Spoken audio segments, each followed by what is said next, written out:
En ce XXIe siècle, quel est donc le projet en construction? Bien, regardons le Yangtze-Kiang. Le Yangtze prend sa source dans le plateau du Tibet, dans le Qinghai. Il traverse les provinces du Yunnan, du Sichuan, du Hubei, de Anhui, Jiangxi, Jiangsu.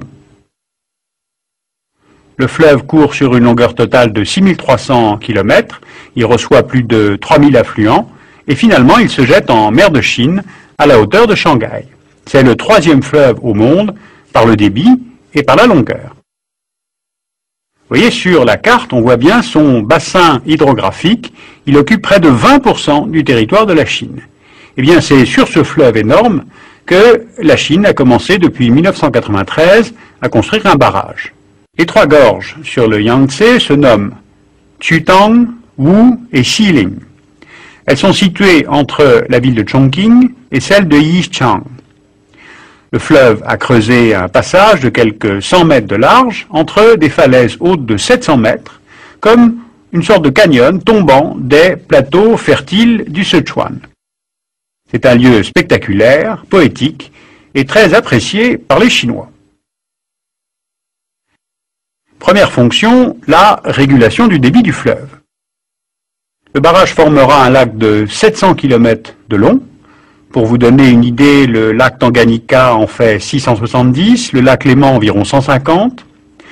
Cette retenue d'eau aura pour fonction de contrôler les crues, puis de les évacuer sur une plus longue période de temps. En Chine, on le compare à la Grande Muraille. La construction du barrage des Trois Gorges s'est achevée aujourd'hui.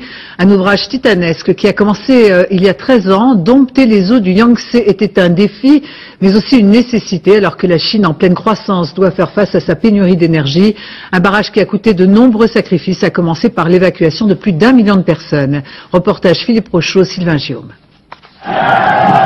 Une cérémonie très modeste qui n'était pas à la hauteur du gigantesque ouvrage que viennent de terminer les ingénieurs et ouvriers chinois. Mais le pays ne voulait pas dépenser d'argent pour festoyer, alors que le barrage des Trois Gorges ne sera vraiment mis en service qu'en 2008. La masse de béton est pourtant bien finie, avec ses 2300 mètres de long et ses 180 mètres de hauteur. Au plus fort des travaux, 30 000 ouvriers ont travaillé sur ce chantier, apportant leur pierre au combat contre les inondations du Yangtze qui font des centaines de morts chaque année. On peut à présent prévenir les catastrophes, mais pour mener cette opération à bien, il faudra la compléter par d'autres travaux en amont, pour mieux contenir les eaux. Mais dans 2 ans, le barrage produira 85 milliards de kilowattheures d'électricité qui contribueront à faire tourner un peu plus vite la puissance économique de la Chine. Les Trois Gorges sont la fierté de l'État chinois. L'année dernière, le barrage a attiré 1 million de touristes en quête de sensations fortes. Je profite des vacances du Nouvel An chinois pour venir voir les Trois Gorges en vrai. C'est 10 fois mieux que ce que j'ai pu voir à la télévision. C'est vraiment génial. Quand j'étais petite, pour aller en ville, il fallait marcher ou bien prendre le bateau. Depuis que le barrage a été construit, toute la région a complètement changé. Il aura fallu détruire 11 villes et 4000 villages pour ne pas gêner la navigation sur le lac de retenue. On a expulsé 1 200 000 personnes. Elles ont été plus ou moins bien relogées. Elles se disaient prêtes au sacrifice et n'avaient guère le choix.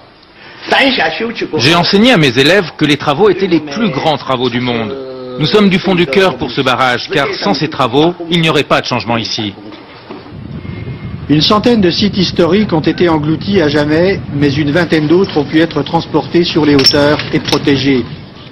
Les opposants au projet dénoncent le danger pour les villes en aval, comme Shanghai, en cas de rupture du barrage, mais aussi la pollution qui envahit le lac de retenue.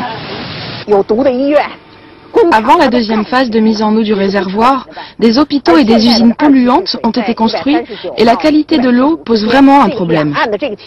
Le 15 septembre, le barrage des Trois Gorges, le long de la rivière Yangtze, dans le centre de la province Hubei, a commencé à augmenter sa réserve d'eau. On s'attend à ce que le niveau hydroélectrique du barrage atteigne environ 190 mètres au début de ce mois. Le remplissage du réservoir à son maximum de capacité signifie aussi moins d'eau en aval du barrage. Et cet événement survient alors que 1,5 million de personnes vivant dans les zones moins élevées près de la rivière Yangtze souffrent déjà de la sécheresse. En octobre, les médias sous contrôle de l'État ont reporté que les provinces en aval du barrage des Trois Gorges vivent la pire pénurie d'eau qu'ils n'aient jamais connue depuis des décades. Au segment de Xinjiang, de la province de Jiangxi, de larges craquelures dans le lit de la rivière se sont formées suite à une baisse très rapide du niveau d'eau. Les officiels chinois argumentent que la cause principale de cette sécheresse est due à la diminution des pluies et non à cause du barrage des Trois Gorges. Mais le professeur Wang Weilu, expert en eau, pense que le barrage a modifié l'équilibre écologique de la région.